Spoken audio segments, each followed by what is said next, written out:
Two sisters, one small-town diner, five men looking for trouble. What starts as a quiet night over coffee erupts into a brutal showdown and a nationwide reckoning. They fought back with skill, silence, and fury. But what came next? You won't believe who got arrested.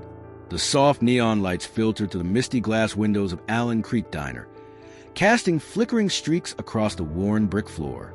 Inside, the gentle clatter from the kitchen blended with a rich scent of bacon and freshly brewed coffee, wrapping the tiny space in the warmth of a faded photograph kept safe in someone's memory.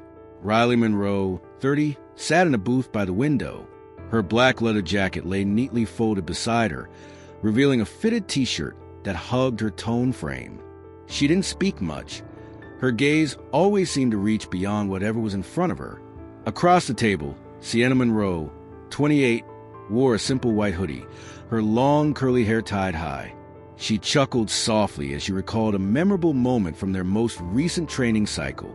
Sienna talked more, but her eyes were no less sharp. There was a quiet edge beneath her approachable appearance. They looked like any two women stopping for a break late at night in a quiet Midwest town. But anyone paying close attention would notice, whether in the way Riley sat upright, always ready to react, or in the way Sienna's eyes never fully left the front door. There was something different about them, the kind of awareness only those who had lived on the edge between life and death could carry. "You still haven't admitted you shoot slower than me," Sienna teased, idly stirring her coffee with a spoon. Riley smirked. "And who pulled your ass out during the hostage rescue drill in Virginia, huh?" A soft laugh passed between them. Not loud, but genuine, as if they were slowly shedding the weight of 6 intense weeks of specialized training. This was their first night to themselves in almost 2 months. No guns, no orders, no ticking stopwatch. Just two sisters together with a cup of coffee in a quiet corner of Millhaven, Ohio. A young waitress named Megan, with dyed light brown hair and tired eyes, set down a fresh pot of coffee, offering a faint smile. "If you two need anything else, just holler." "Thanks, Megan," Sienna replied gently, her warm tone easing the girl's weariness. Riley glanced around the diner. Only a handful of patrons, mostly truck drivers and locals. An older man read the paper in a far booth. An elderly couple shared a slice of apple pie. Everything was calm, just as they'd hoped when they picked this place to stop for the night. But Riley knew real peace rarely lasted long. To the average person, this was just another diner. But to Riley and Sienna, after everything they'd seen, faced, and survived, they understood peace was the most precious thing in the world, and the most fragile. And tonight, they had no idea that this brief stillness was about to be shattered. The diner door suddenly swung open. The bell above rang out sharply, slicing through the calm like a warning shot. Cold wind surged inside, carried with the scent of cigarette smoke and the worn leather of an old biker jacket. Brandon Whitman was the first to step through the door. He was tall and broad, his head clean-shaven. Sleeves rolled high to reveal a Confederate flag tattoo wrapped around his bicep, a message that needed no explanation. The other four, Kyle Brooks, Troy Hanley, Zeke Carter, and Dylan Marsh, trailed behind him, loud and unruly like a pack of hounds just let off their leash. Their crude, stifling laughter filled the air. Behind the counter, Megan, the young waitress, froze. Her hand trembled visibly as she poured coffee, the hot liquid spilling over the rim of the cup.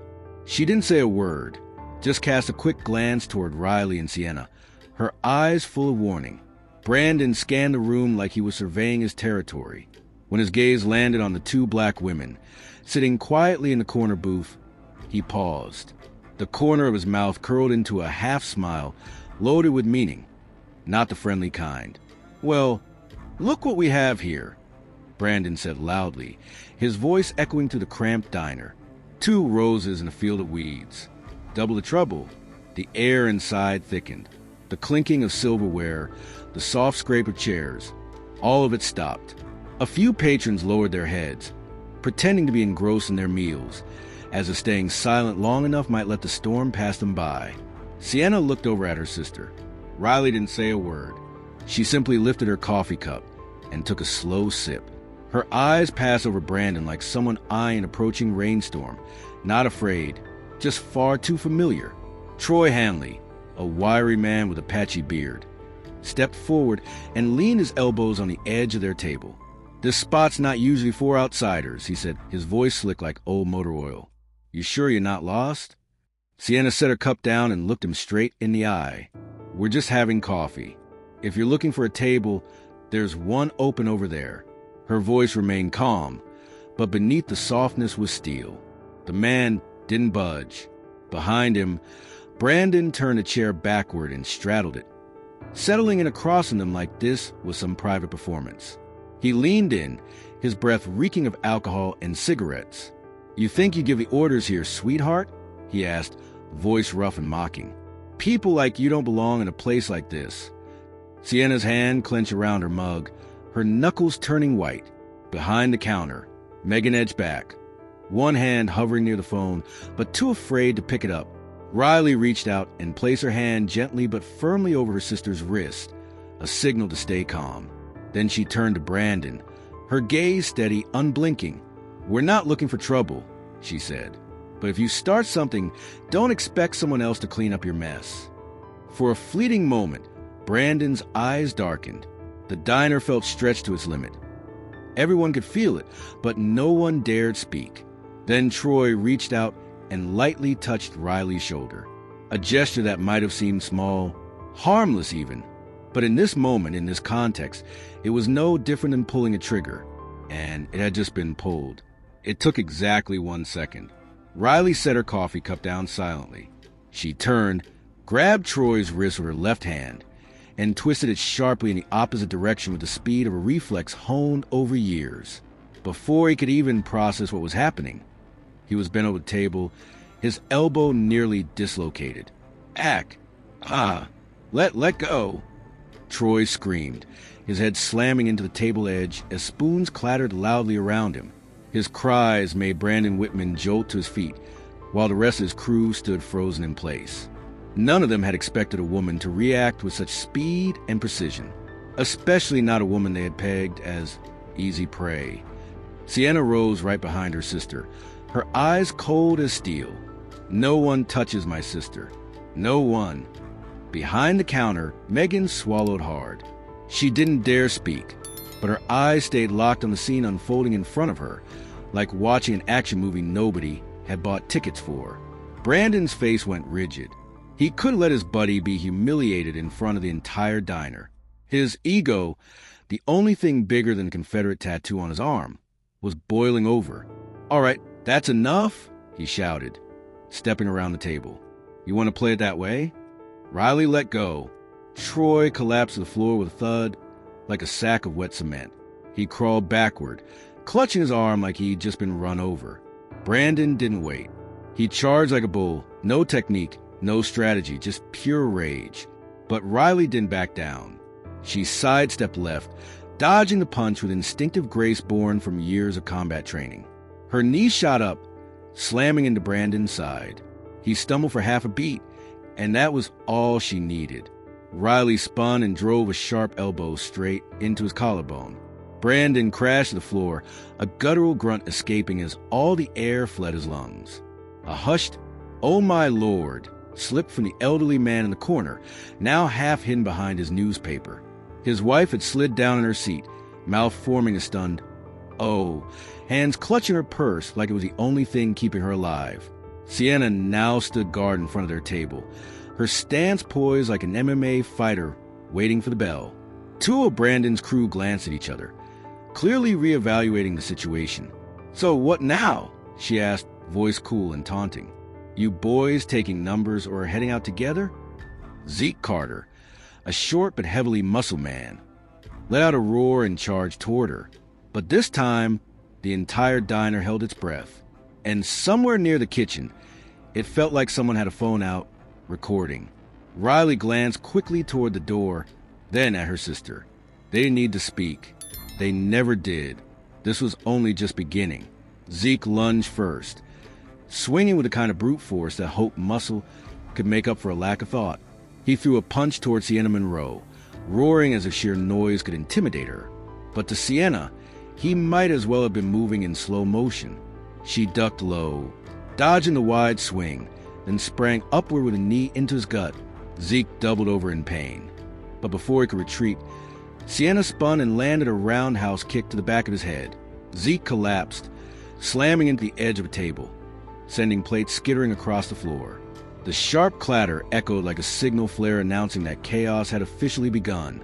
Kyle Brooks, the blonde with a ponytail, roared as he grabbed a heavy wooden chair and charged straight for Riley Monroe.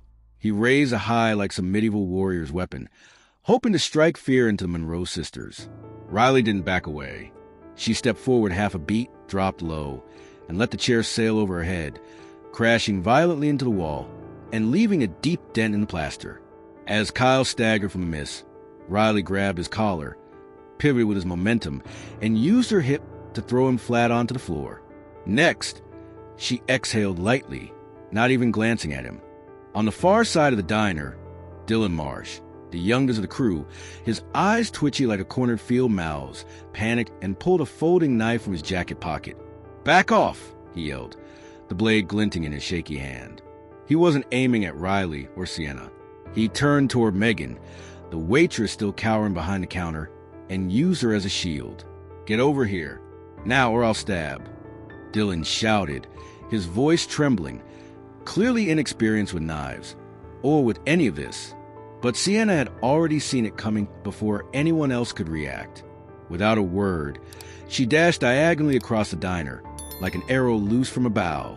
Just as Dylan reached out to grab Megan, Sienna leapt onto the counter, gliding over the stainless steel surface with the ease of someone who had trained with special forces. She landed right behind him, gripped his knife-wielding wrist, and twisted it at a precise angle that made Dylan scream. The knife clattered to the floor, spinning twice before sliding under the espresso machine. "Rookie move with a blade," Sienna muttered, then pushed him forward with the heel of her boot. Dylan slammed into a table and crumpled to the ground, gasping like a fish out of water.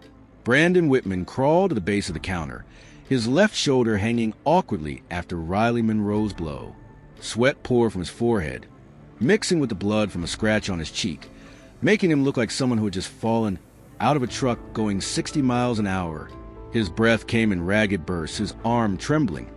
His eyes still clung desperately to the last scraps of pride.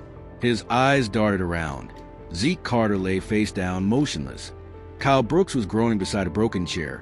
Dylan was still curled up beneath the espresso machine, and Troy Hanley was whimpering like someone had just dislocated his hip. Brandon knew he'd lost, but his pride hadn't yet allowed him to slink away in silence. He reached for a full glass ketchup bottle on a nearby table, the kind that weighed nearly a pound, and could do real damage if it landed right. Riley, standing at an angle near the counter, caught the intent in a single glance, but she didn't say a word. Brandon roared and, using the last of his strength, hurled the bottle straight at Sienna, a final, desperate act of revenge. The whole diner held its breath. Sienna didn't move until the bottle was nearly at eye level. Then, with a smooth flick of her arm, she snatched it out of the air as if catching a soft toss. Her body didn't shift an inch. No one made a sound. Sienna calmly placed the bottle on a nearby table, wiped her hand on her pants almost mockingly, and began walking toward Brandon, each step like a drumbeat spelling out his fate. He recoiled, feet twitching in panic. But Sienna didn't kick, didn't punch. She simply leaned down and stared directly into him, her eyes carving away the last of his arrogance like a blade. Brandon Whitman tried to rally what was left of himself, looked around at his crew still strewn across the floor. He started crawling toward the door, but Riley stepped forward, planting her boot on a fallen tablecloth just inches from him. "Where you headed, tough guy?" Brandon froze. His eyes darted wildly, clearly searching not just for an exit, but for some escape from the fear gnawing at what remained of his pride. The old man in the corner, the one who'd been hiding behind his newspaper, suddenly pulled out his phone. "Now this is where the live stream," he muttered. Everything paused for one single beat. Then, in the distance, the sound of sirens began to rise, getting closer with each second. Riley and Sienna exchanged a glance. Neither said a word. They had won this round. But both knew the real battle hadn't even begun. The old man, now filming in landscape mode, spoke softly into the camera. This right here is why I never moved out of Millhaven. Free action movie once a month. Brandon looked toward the door, then back at Riley and Sienna. Both women stood tall, unarmed, untouched, not a scratch on them. Just two women with eyes that made him want to vanish off the face of the earth. Megan, the waitress, peeked up from behind the counter. Why, you caught that bottle like in a movie. How did you? Sienna shrugged and smiled. Watch a lot of cooking shows. Riley let out a soft laugh, but her eyes shifted toward the entrance, where red and blue lights now flashed. The patrol car had stopped. The door was about to open, but this time, it wouldn't be drunks walking in. This time, it was the law. The sound of the door, slamming, open rang out like a starting gun. Two police officers burst in, one a heavy-set white man in his 50s, badge reading Officer Marcus Hale. The other, a taller black woman named Officer Lena Brooks. The flashlights mounted on their sidearms swept across the diner, illuminating the chaos around the counter like a robbery crime scene. Everybody freeze. Hands on your head. Officer Hale barked, his SIG pistol trembling slightly. Whether from stress or age was unclear.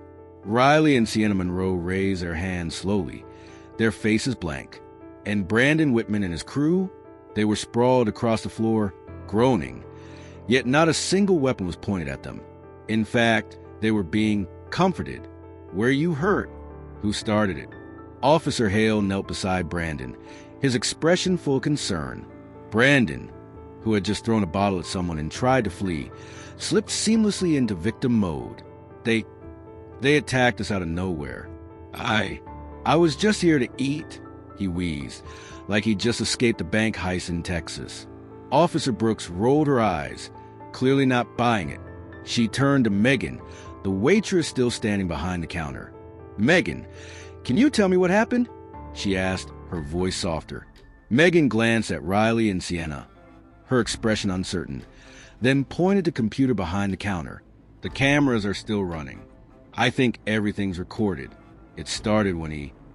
No need for more statements. Hale snapped, cutting her off before she could finish. He spun toward Riley and Sienna. You too, turn around. Hands on the wall. Sienna frowned. What exactly are we being accused of? Disturbing the peace. Assault. Resisting. Hale recited, as if reading from a pre-printed checklist.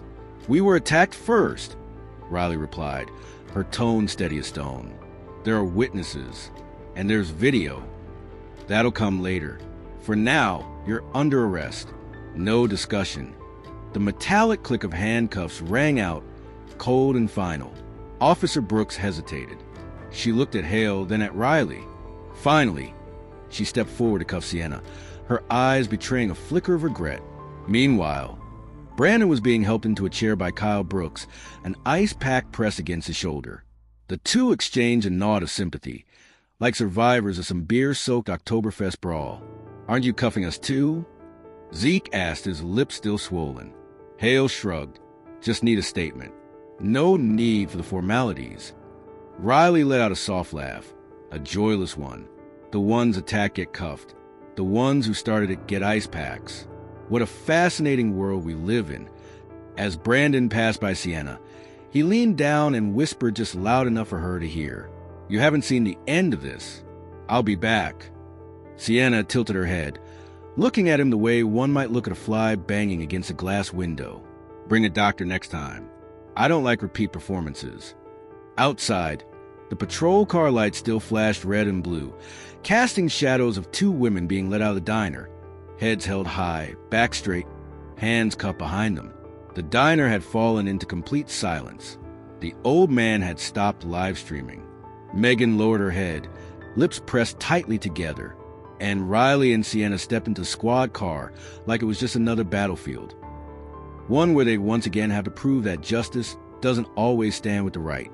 Inside the Millhaven Police Department, the fluorescent ceiling lights buzzed faintly, each flicker ticking like a countdown clock. The interrogation room was cold and bare, with only a scratched metal table and two worn-out wooden chairs.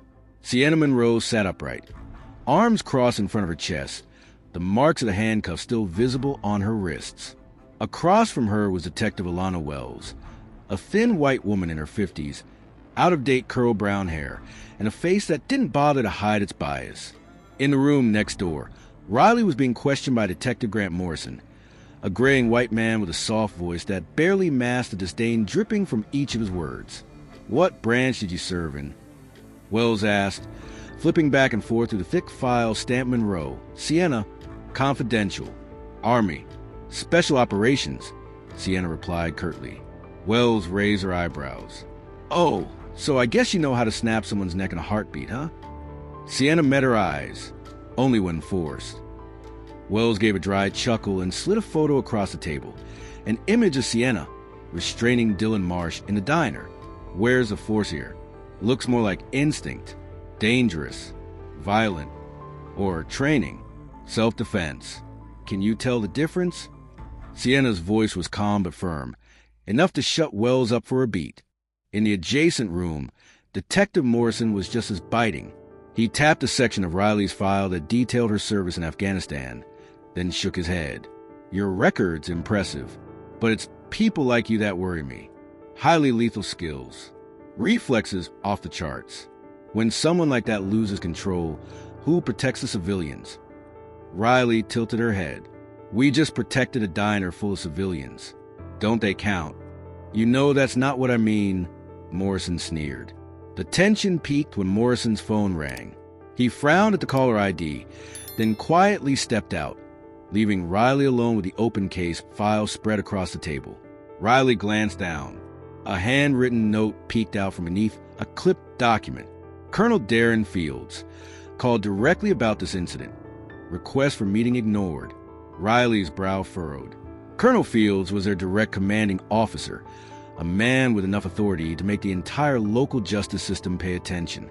The fact that he had called the station himself meant this had escalated beyond ordinary. And yet, instead of cooperating, the police had dismissed it outright. When Morrison returned, Riley didn't wait. "That was Colonel Fields calling, wasn't it?" He paused, then smirked. "Seems like he cares. But this is Millhaven, not a battlefield. We handle things our own way." In the other interrogation room, Sienna suddenly spoke up, her voice sharp. "Where's my sister?" "You're not allowed to ask questions," Wells snapped coldly. "Let me guess," Sienna said, eyes now glinting. "You're building a narrative. Two black women with military records suddenly become the threat, while the guy with a knife and the bottle gets treated like the victim." Wells inhaled deeply, lips tight. "Bias is just a way of seeing reality." "No," Sienna replied, voice rough and resolute. "It's a choice, and your choice is about to be exposed." The ceiling light kept flickering overhead. Down the hall, hurried footsteps echoed. The undercurrent was shifting. And as always, the Monroe sisters stood tall in the surge. The next morning, headlines flooded Millhaven, Ohio's local news sites in bold, inflammatory red. 2 Special Forces women assault civilians at diner. Major incident at Allen Creek Diner. Brandon Whitman appeared in a replayed clip from a local news station. Sitting in a wheelchair, arm bandaged, dark sunglasses perched on his face like a war victim. His voice quivered just as the camera zoomed in. "We just wanted a peaceful dinner. Then they attacked. No one even knows why. It all happened so fast." Still with us? How are you feeling after that? Want to scream too? At the breathtaking fraud of Brandon Whitman? Drop a comment below so we know we're not alone. Close-up shot. Behind Brandon, Kyle Brooks sat with his head fully wrapped, a paramedic adjusting his collar like he'd just survived a gas explosion. "This is psychological terrorism," declared a grave-voiced news anchor, delivering the line with the weight of someone reporting a hostage crisis in Syria. According to verified footage from security cameras, the 2 women initiated the violence. But what no one mentioned, the first 37 seconds of the video were missing. The part where Brandon and his crew entered, provoked, laid hands on Riley, and threatened Megan. On social media, fake account began circulating the edited footage in unison, tagging major news outlets. Hashtag Millhaven Assault. Hashtag Dangerous Vets. Hashtag Special Forces Gone Rogue. One anonymous account at American_Patriot44 posted, "Told you, These military-trained types are nothing but killing machines who authorize them to live among civilians.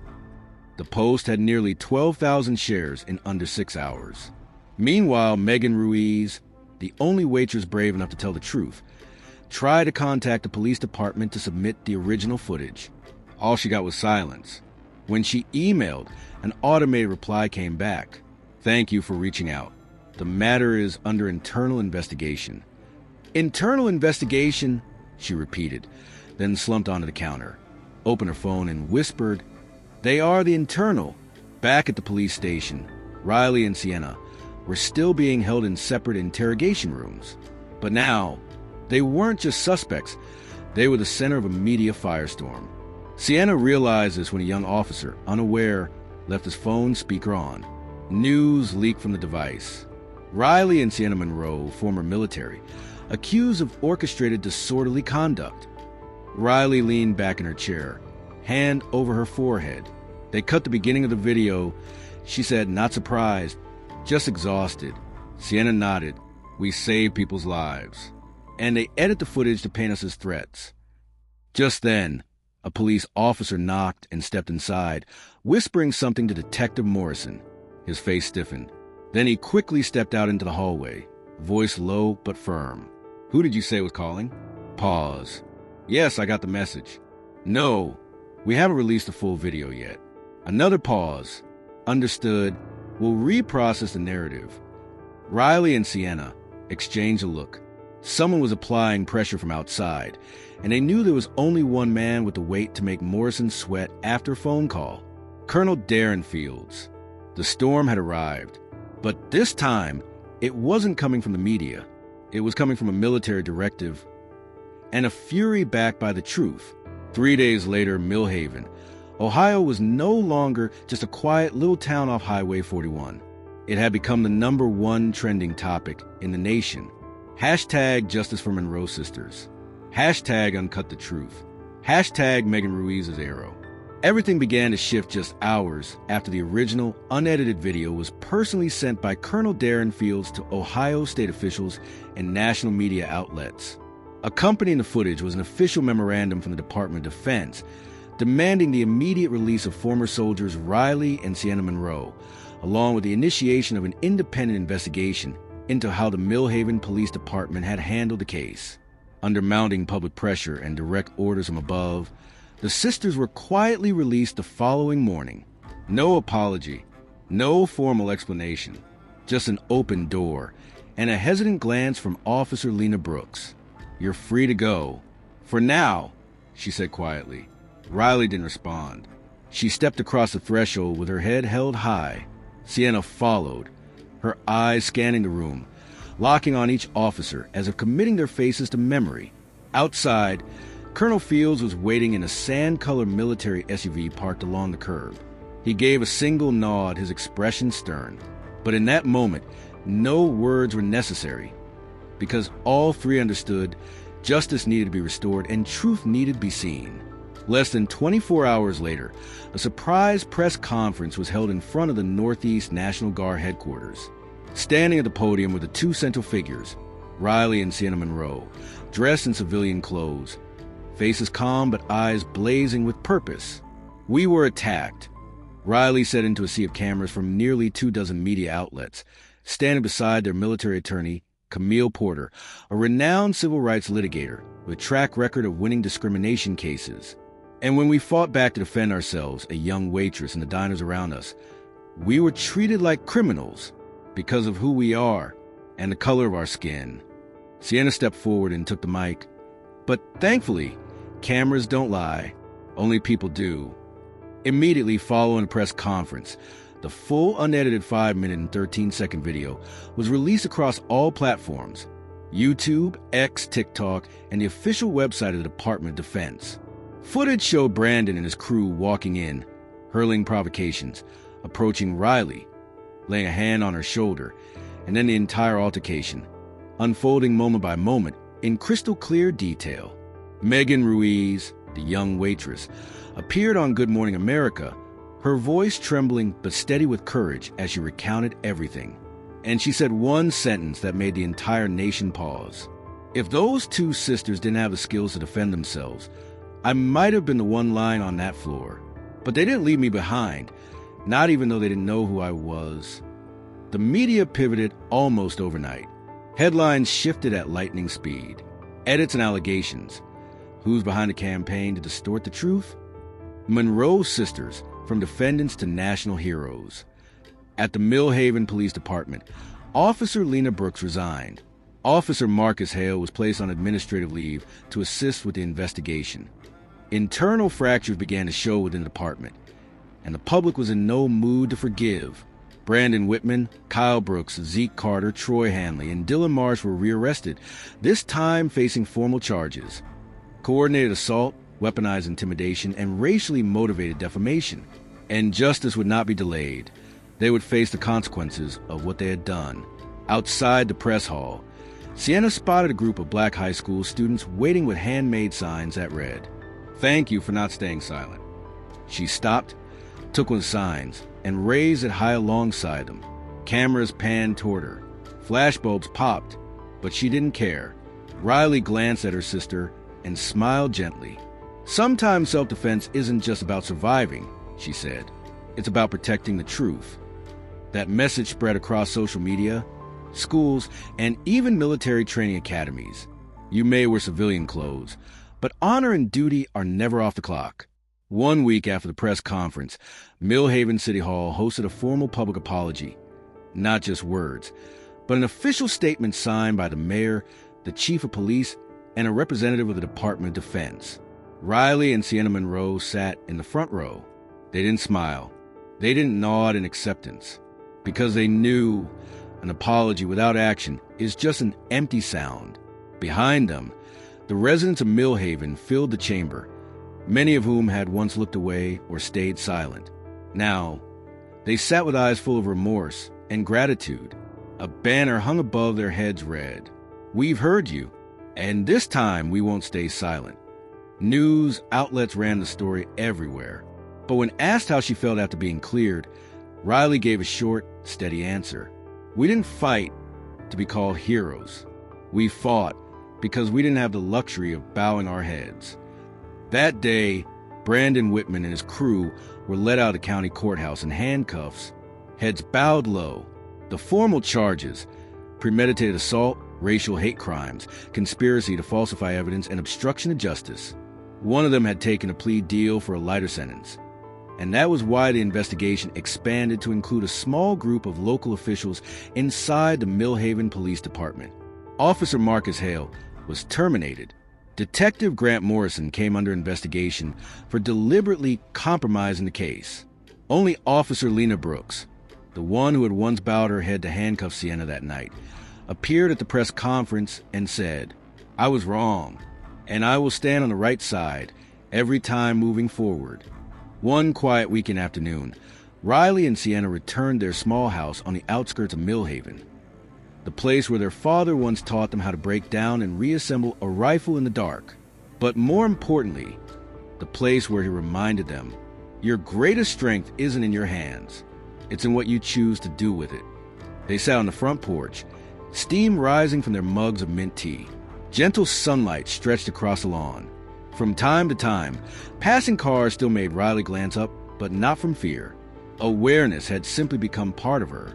"You think something like that will happen again?"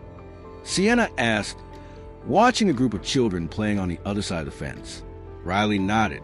"It will, but next time, more people will stand up. It won't just be us." After a few seconds of silence, Sienna chuckled. "Megan texted me. She's been invited to speak at the high school. She should have been a war reporter," Riley said with a small smile. Sienna took a sip of tea and whispered, "You see that?" Riley turned. A group of teens stood at a distance, wearing T-shirts printed with the words, "I'd rather stand like a Monroe than kneel for injustice." They raised a hand in greeting toward the sisters. Sienna rose to her feet, eyes alight.